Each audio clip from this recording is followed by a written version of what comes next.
행복이 먼저다. 구독 버튼 잊지 마세요. 안녕하십니까. 행복이 먼저다. 오늘 드릴 말씀은 시기 질투를 어린애들처럼 유치하게 하는 사람이 있을 때 어떻게 하느냐라는 것에 대해서 몇 말씀 드리도록 하겠습니다. 제가 며칠 전에 이 사연을 받았는데요.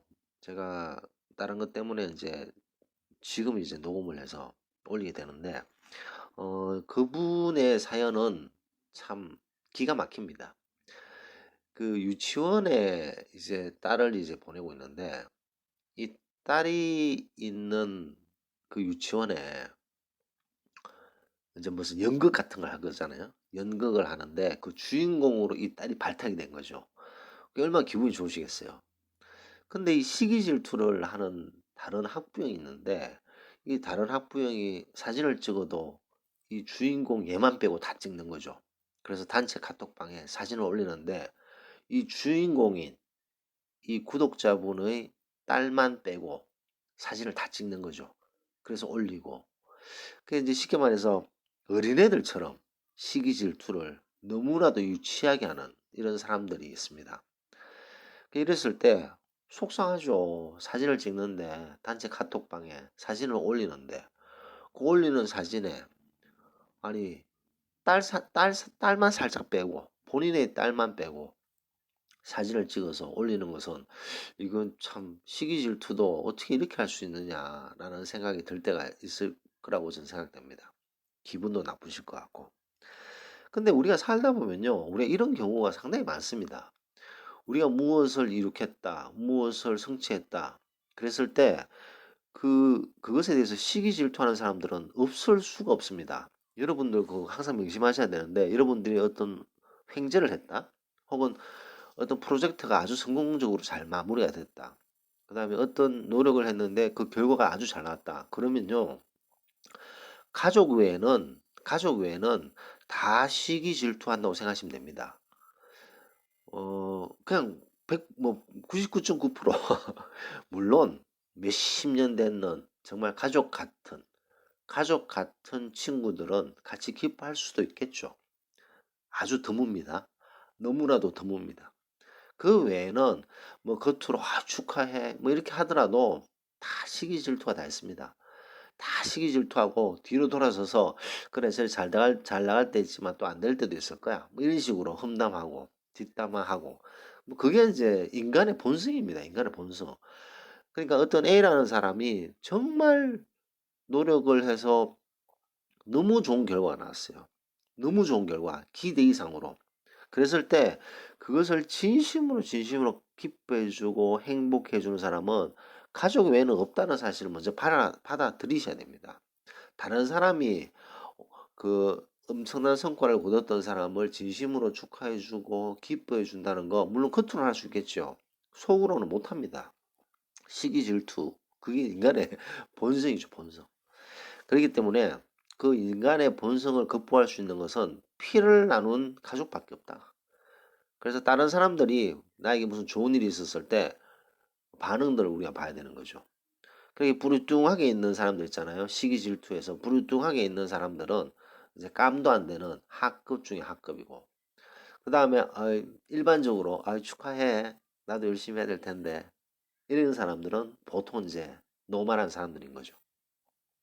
근데 정말 진심으로 축하해 주는 사람이 있어요. 진심으로. 누가 봐도 이 사람은 정말 진심으로 축하해 주는 사람이다. 그런 사람 중에 귀중한, 정말 귀중한 사람이 있을 수도 있지만, 그런 사람은 정말 또 무서운 사람일 수도 있습니다. 그래서 얘기가 좀 복잡해졌는데요. 자, 시기 질투를 하는 것은 어떤 일이 생겼을 때, 좀 더 좋은 일이 생겼을 때, 그 시기 질투를 하는 사람보다 더 좋은 일이 생겼을 때, 그것이 본인이든 자식이든 그랬을 때 그 시기 질투를 유발하게 됩니다. 그 유발하게 되는데, 그 단체 사진을 찍는데 딸 사진만 싹 빼고 단체 사진에 올리는 이 정도 수준은 정말 천진난만한 어린애들 수준이죠. 학급 중에 학급.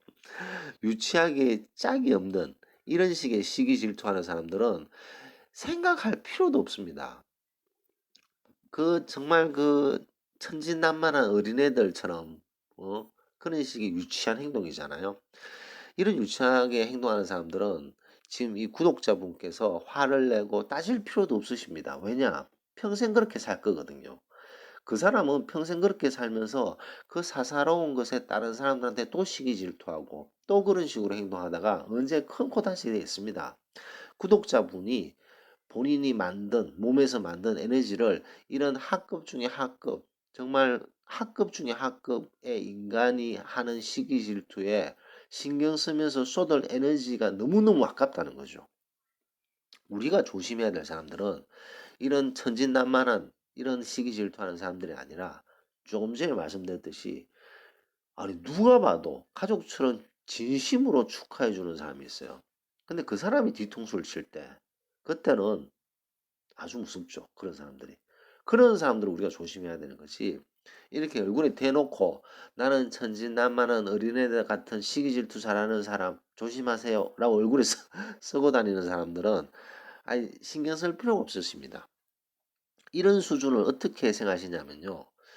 그 노숙자들 있잖아요. 노숙자들. 우리가 서울역을 갔을 때 노숙자들이 보이죠. 그 노숙자들 볼 때, 아, 저렇게 젊은 사람이 도대체 왜 저렇게 노숙을 하고 저렇게 살까? 뭐라도 하지. 라고 우리가 생각하고 있습니다. 그럼 노숙자들도 이렇게 모여 있더라고요. 모여 있잖아요. 사람들이 모여 있는데 그 속에 시기 질투가 없겠어요? 거기에도 있습니다. 예를 들어서 이 돈을 이렇게 구걸하잖아요. 근데 지금 제가 예를 한번 들어볼게요. 그게 구걸하는데 대부분은 뭐 1,000원을 번다. 1,000원을 받는데 어떤 사람은 구걸할 때마다 10,000원씩 받아요. 혹은 5,000원을 받는다 칩시다. 그럼 이 1,000원 받는 인간이 이 10,000원 받는 인간을 시기 질투하는 거죠. 너는 왜 10,000원씩 받는 거야? 우리는 1,000원씩 받는데 이 수준하고 비슷합니다. 이 수준하고 비슷하다는 거죠. 그러니까 지금 뭐 딸 사진만 싹 빼서 딸 사진만 싹 빼고 단톡방에 사진을 올리는 이런 정말 천진난만은 제 표현을 잘못했어요. 이런 그, 그 뭐죠 이거? 그 노숙하는 사람들, 그 집이 없는 그런 사람들이 구글을 해서 노숙자들이 구글을 해서 좀 돈을 좀 더 많이 받는 사람 시기 질투하는 수준하고 똑같다는 거죠. 속상하실 필요 하나도 없습니다. 이건 뭐 속상하실 이유가 하나도 없고 그런 사람들은 그런 식으로 계속 시기 질투 앞으로 평생 그렇게 살 수밖에 없는 사람이에요. 얼마나 불쌍한 사람입니까? 너무너무 불쌍하지 않나요? 그런 거 가지고 그런 식으로 행동하고 그런 걸 행동해야지만 본인이 성이 차는, 성이 풀리는, 화가 풀리는 그런 너무나도 불쌍한 사람이기 때문에 그냥 노숙자 보는 식의 마음으로 쳐다보시면 되지 않을까 생각이 됩니다. 우리가 정말 조심해야 될 사람들은요. 우리가 깜빡 속을 정도로 행동을 하고 감정을 억제하고 속으로는 정말 비수의 칼을 들고 공격할 태세를 가지는 이런 이런 인간들을 조심해야 되는 거죠. 이런 인간들을 조심해야 되지 이런 학급들은 신경 쓸 필요가 없습니다. 그렇기 때문에 어린애들처럼 유치하게 시기 질투하는 사람들은 그냥 썩소를 보내시면 됩니다. 그리고 속으로 아유 평생 힘들겠다 고생해라 요 말씀 하시면 됩니다. 녹음을 마치도록 하겠습니다. 감사합니다.